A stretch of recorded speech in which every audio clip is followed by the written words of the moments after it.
have total confidence that the FISA process was followed and that the entire case was handled in a thoughtful, responsible way by DOJ and the FBI. I think the notion that FISA was abused here is nonsense. This memo is not the smoking gun that I think Congressman Nunes and President Trump want it to be.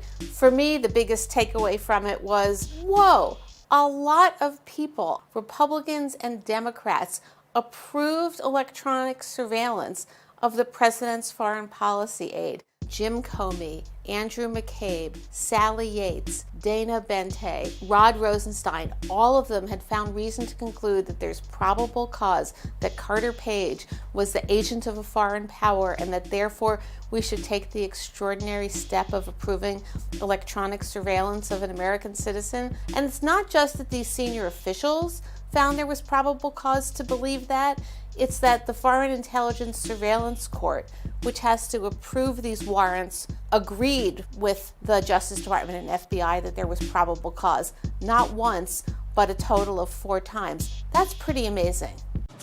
This Republican memo on Friday, after weeks of hype, a lot of people have been saying that it was a dud. I don't think it was a dud. Did you play with fireworks when you were a kid? What did your parents tell you was the most dangerous thing in playing with fireworks? Obviously, ear protection. But for me, what my dad always told me about fireworks was beware the apparent dud. Because it might not be a dud, might just be slow. And it's sometimes more dangerous to have something not go off initially than it is just to have a big, exciting firework where you know what it's going to do. This thing wasn't so much a dud. It was like a firework with a faulty fuse. So it didn't provide the show it was supposed to when you thought it was going to, but it did end up posing a danger to the people who were trying to set it off. Democrats now say they plan to use the Republican memo fiasco from Friday against Republicans, against congressional Republican incumbents when they are all up for re-election this November.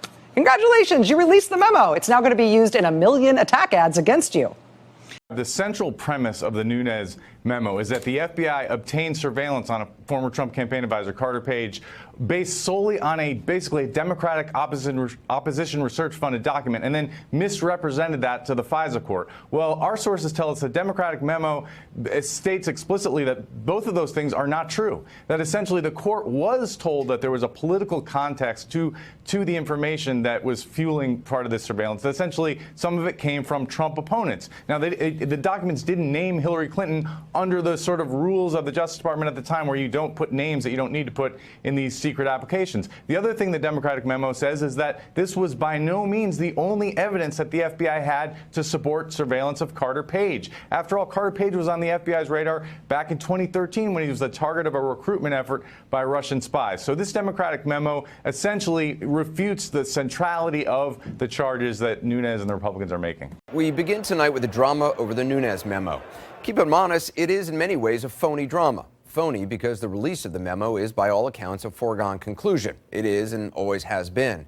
Now, we should point out that the document in question is not some bipartisan finding of fact from the House Intelligence Committee. It appears it will essentially be something of a press release, possibly just emailed out, perhaps under the letterhead of the Republican House Intelligence Committee membership, chaired, of course, by Congressman Devin Nunes, based on underlying intelligence he himself has not even read.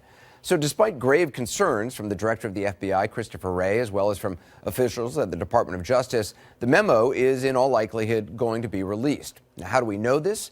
Well, beyond the reporting by us and other news outlets, we know it because the president himself said he wants it out. He's been calling for it. Caught on an open mic on Tuesday night, he said the odds of it being released are 100%. Let's release the memo. Oh, yeah. Oh, don't worry. 100%. Can you imagine that? Well, again, the grave concerns of the Republican FBI director, who the president himself chose, have not swayed him. And according to our own new reporting, those grave concerns have not gone away. Just yesterday, you'll recall the Bureau said, and I'm quoting here, quote, "We have grave concerns about material omissions of fact that fundamentally impact the memo's accuracy." Still, the president wants it out, even though White House aides worry that Director Wray may resign if it does come out. My experience with FISA, requests for FISA authorizations, is this is not a casual process. There's great rigor put into this, and the basis for the request must be corroborated evidence. And by the way, the FISA court is not a pushover. They're not a rubber stamp. They are, my characterization of their demeanor and the way they comport themselves is one of respectful skepticism. So there's a pretty high bar that you have to pass to get a FISA authorization request approved in the first place. As I understand it, this was simply an extension of the original FISA request, meaning that, or implying that, apparently there was information that was considered valuable that was being obtained via the initial FISA request. FISAs have finite dates. In other words, they have deadlines. They aren't indefinite. So when the time of was up for the initial FISA request, then it was time to get an extension. So on its face, I don't know that the dossier played in this very much at all. It could be considered corroborating. And by the way, although we did not include the dossier in our original intelligence community assessment that we published last January. You included a summary as an annex. But it was separate from it because we couldn't validate the sources in it. However, some of what was in the dossier was corroborated in our intelligence community assessment, which was derived from other sources of information in which we had high confidence.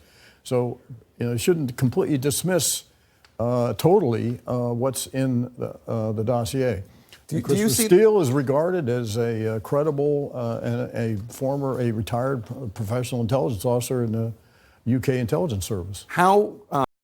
After that memo's release, former FBI Director James Comey hopped into Twitter to say this, quote, "That's it. Dishonest and misleading memo wrecked the House Intel Committee, destroyed trust with the intelligence community, damaged relationship with FISA court, and inexcusably exposed classified investigation of an American citizen." We found that investigators failed to meet their basic obligations of ensuring that the FISA applications were scrupulously accurate. We identified significant inaccuracies and omissions in each of the 4 applications, 7 in the first application, and a total of 17 by the final renewal application.